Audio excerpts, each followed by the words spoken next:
নমস্কাৰ আজি 6 ফেব্ৰুৱাৰী অসমৰ লগতে ভাৰতৰ বিভিন্ন প্ৰান্তৰ পৰা ৰাতিপুৱাৰ কেইবাটাও খবৰ আহি পৰিছে এই মুহূৰ্তত জনাই আছো এটা ব্ৰেকিং নিউজ বিদেশী মুক্ত অসম গঢ়িম বুলি কোৱা বিজেপি চৰকাৰে 9 বছৰত 63 জন বিদেশীক খেদিব নোৱাৰিলে ডোনাল্ড ট্ৰাম্পে এটা মাহতে আমেৰিকাৰ পৰা 104 জন ভাৰতীয়ক খেদি পঠিয়ালে খৰপ হৈ পৰিছে জগদীশ ভূঞা বিজেপিৰ বিৰুদ্ধে খৰপ হৈ জগদীশ ভূঞাই কৈছে যে শেষ খৰাইঘাটেৰে মুগলৰ বিৰুদ্ধে যুঁজি বিদেশী মুক্ত অসম গঢ়িম বুলি কোৱা বিজেপি চৰকাৰে 9 বছৰত 63 জন বিদেশী খেদিব নোৱাৰিলে কিন্তু আমেৰিকাৰ ৰাষ্ট্ৰপতি হৈই এটা মাহৰ ভিতৰতেই আমেৰিকাৰ পৰা 104 জন ভাৰতীয়ক খেদি পঠিয়ালে ডোনাল্ড ট্ৰাম্পে ডোনাল্ড ট্ৰাম্পৰ গাজা ষ্ট্ৰিপ দখল কৰাৰ হুংকাৰ ইজৰাইলৰ প্ৰধানমন্ত্ৰী বেঞ্জামিন নেতান্যাহুৰ সৈতে বৈঠকত মিলিত হোৱাৰ অন্তত গাজা দখল কৰাৰ হুংকাৰ দিলে আমেৰিকাৰ ৰাষ্ট্ৰপতি ডোনাল্ড ট্ৰাম্পে পৰ্যটন বিভাগৰ নিযুক্তি কেলেংকাৰীৰ তদন্ত আৰম্ভ মুখ্যমন্ত্ৰীৰ বিশেষ তদাৰকী কোষে আৰম্ভ কৰিছে তদন্ত 2010-11 বৰ্ষত সম্পূৰ্ণ হোৱা নিযুক্তিৰ তদন্তৰ ফাইল খুলিছে হিমন্ত বিশ্ব শৰ্মাৰ চৰকাৰে 10 গৰাকী নিযুক্তি প্ৰাপ্ত তলব কৰিছে মুখ্যমন্ত্ৰীৰ বিশেষ তদাৰকী কোষে হাত ভৰিত হেণ্ডকাফ পিন্ধাই 204 জন অবৈধ ভাৰতীয় অনুপ্ৰৱেশকাৰীক লৈ আমেৰিকা সেনাৰ বিমান ভাৰতত অৱতৰণ হাতত হেণ্ডকাফ ভৰিত শিকলি বান্ধি আমেৰিকাৰ পৰা ভাৰতলৈ পঠিওৱা হৈছে 204 জন প্ৰব্ৰজনকাৰী 204 গৰাকী ভাৰতীয় প্ৰব্ৰজনকাৰীক লৈ পঞ্জাবৰ অমৃতসৰত উপস্থিত আমেৰিকাৰ সামৰিক বিমান দুপৰীয়া বুধবাৰে গুৰু ৰামদাসজী আন্তঃৰাষ্ট্ৰীয় বিমানবন্দৰত অৱতৰণ কৰিছে C-17 বিমানখনে প্ৰব্ৰজনকাৰীসকলৰ ভিতৰত 79 জন পুৰুষ থকাৰ বিপৰীতে 25 গৰাকীকৈ মহিলা আৰু 13টা শিশু আছে দিল্লীৰ এক্সিট পোলে খলঠেকত পেলাইছে আম আদমি পাৰ্টিক বিজেপিয়ে চৰকাৰ গঠন কৰাৰ পূৰ্ণ সম্ভাৱনাৰ কথা ব্যক্ত কৰিছে প্ৰত্যেকটো এক্সিট পোলে অধিকাংশ এক্সিট পোলে ইংগিত দিছে যে অৰবিন্দ কেজৰিৱালৰ আম আদমি পাৰ্টিক পৰাস্ত কৰি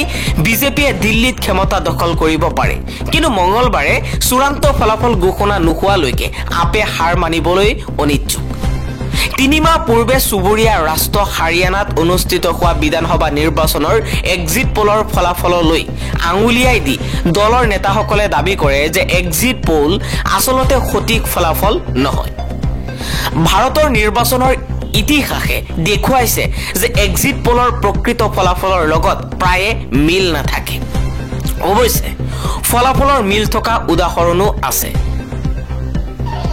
আমি অহা শনিবাৰে 8 ফেব্ৰুৱাৰীত গণনাৰ দিনলৈ অপেক্ষা কৰিব লাগিব প্ৰকৃত ফলাফল জানিবলৈ বুধবাৰে অৱশ্যে সকলো যুঁজাৰু দলে জয়ৰ দাবী কৰে দিল্লীৰ 70খন বিধানসভাৰ আসনৰ বাবে বুধবাৰে ভোটগ্ৰহণ অনুষ্ঠিত হয় তাত নিৰপেক্ষ সংখ্যা গৰিষ্ঠতাৰ বাবে মেজিক নম্বৰ 36 বিভিন্ন প্ৰতিষ্ঠানে সন্ধিয়া বুথ ৰিটাৰ্ণ জৰীপৰ ফলাফল প্ৰকাশ কৰে বেছিভাগ সমীক্ষাই ইংগিত দিছে যে কেজৰিৱালে জয়ৰ হেট্ৰিক অৰ্জন কৰিবলৈ সক্ষম নহব বেছিভাগ সমীক্ষাতে বিজেপিক 35ৰ পৰা 50খন আসন দিয়া হৈছে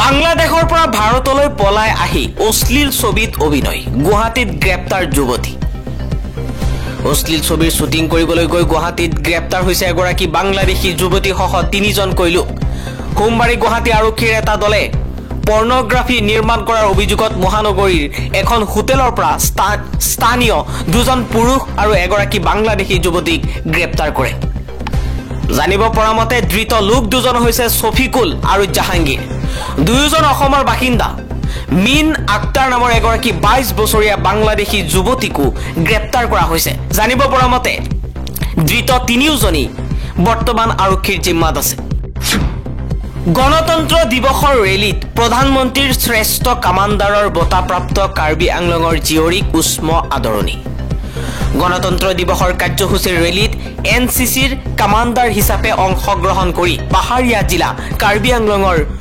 পাৰখোৱা গাৰুবস্তি জীয়ৰী গ্ৰেচি মাৰাকে লাভ কৰিছে শ্ৰেষ্ঠ কামাণ্ডাৰৰ বঁটা দেশৰ ৭৬ সংখ্যক গণতন্ত্ৰ দিৱসৰ কাৰ্যসূচীত প্ৰধানমন্ত্ৰী ৰেলীত এনচিচিৰ কমাণ্ডাৰ হিচাপে অংশগ্ৰহণ কৰি এইবাৰ এই বঁটা অৰ্জন কৰিবলৈ সক্ষম হৈছে।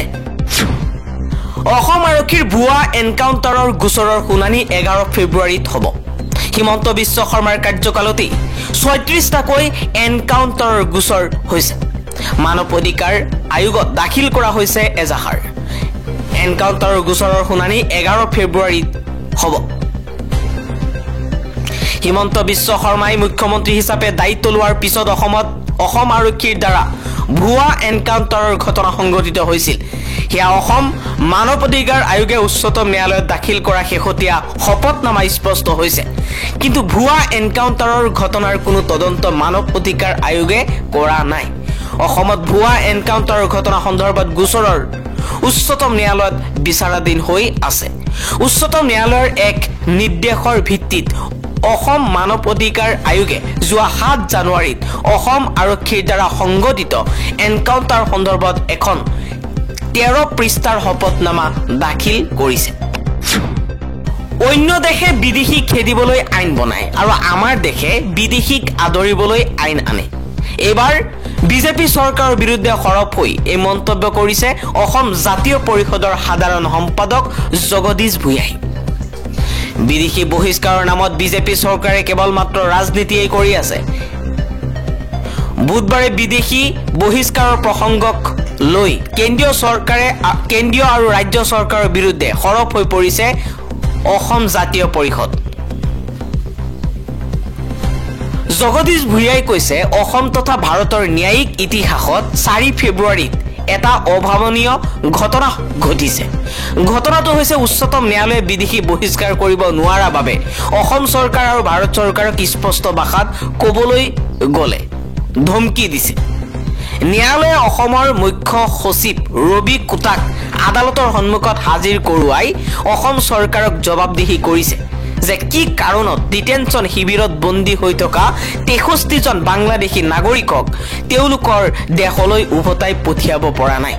ন্যায়ালয়ৰ ৰায়টোৱে কেইটামান গুৰুত্বপূৰ্ণ জাতীয় প্ৰশ্ন পুনৰ প্ৰাসংগিক কৰি তুলিলে বুলি সদৰি কৰি তেওঁ কয় যে অবৈধ বিদেশী নাগৰিকৰ সমস্যা সমাধানৰ প্ৰতিশ্ৰুতি দি বিজেপি চৰকাৰে 2014, 2016, 2019 আৰু 2021 চনৰ লোকসভা আৰু বিধানসভাৰ নিৰ্বাচনত অসমবাসীৰ সমৰ্থন লাভ কৰিছিল।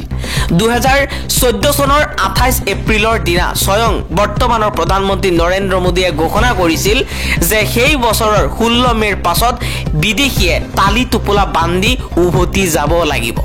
2014 আৰু 19 চনৰ লোকসভা আৰু 2016 চন আৰু 2021 চনৰ অসম বিধানসভা নিৰ্বাচনৰ পূৰ্বে বিজেপি দলে অবৈধ বিদেশী বহিষ্কাৰৰ প্ৰতিশ্ৰুতি দিছিল। বিজেপি দলৰ প্ৰায়বোৰ প্ৰচাৰ পত্ৰিকাত বিদেশী মুক্ত আৰু দুৰ্নীতিমুক্ত অসমৰ শ্লোগান দিয়া হৈছিল। বিজেপি দলে কেন্দ্ৰত চৰকাৰ চলোৱাৰ ইতিমধ্যে 20 বছৰ এমাহ 13 দিন পাৰ হৈ গ'ল। প্ৰথম কাৰ্যকাল 1996 চনৰ 16 মেৰ পৰা 2028 মেলৈ 13 দিন। দ্বিতীয় কাৰ্যকাল 1998 চনৰ 19 মাৰ্চৰ পৰা 1999 চনৰ 10 অক্টোবৰলৈ এবছৰ এমাহ 12 দিন। তৃতীয় কাৰ্যকাল 1999 চনৰ 10 অক্টোবৰৰ পৰা 2004 চনৰ 22 মেলৈ 5 বছৰ এমাহ 13 দিন। চতুৰ্থ কাৰ্যকাল 2014 চনৰ 26 মেৰ পৰা আজিলৈকে 10 বছৰ 8 মাহ 10 দিন। 20 বছৰত অসম সাপেক্ষে বিজেপিৰ মূল প্ৰতিশ্ৰুতি আছিল বিদেশী বহিষ্কাৰ। কিন্তু বিদেশী চিনাক্তকৰণ আৰু বহিষ্কাৰৰ কি পদক্ষেপ ল'লে বিজেপি চৰকাৰে? তাক লৈ প্ৰশ্ন হৈছে অসমত প্ৰকৃততে অবৈধ নাগৰিকৰ সংখ্যা কিমান সেয়া অস্পষ্ট। কাৰণ বিদেশী চিনাক্তকৰণৰ কোনো বিজ্ঞানসন্মত পদক্ষেপ কোনো চৰকাৰে আজিলৈকে নকৰিলে।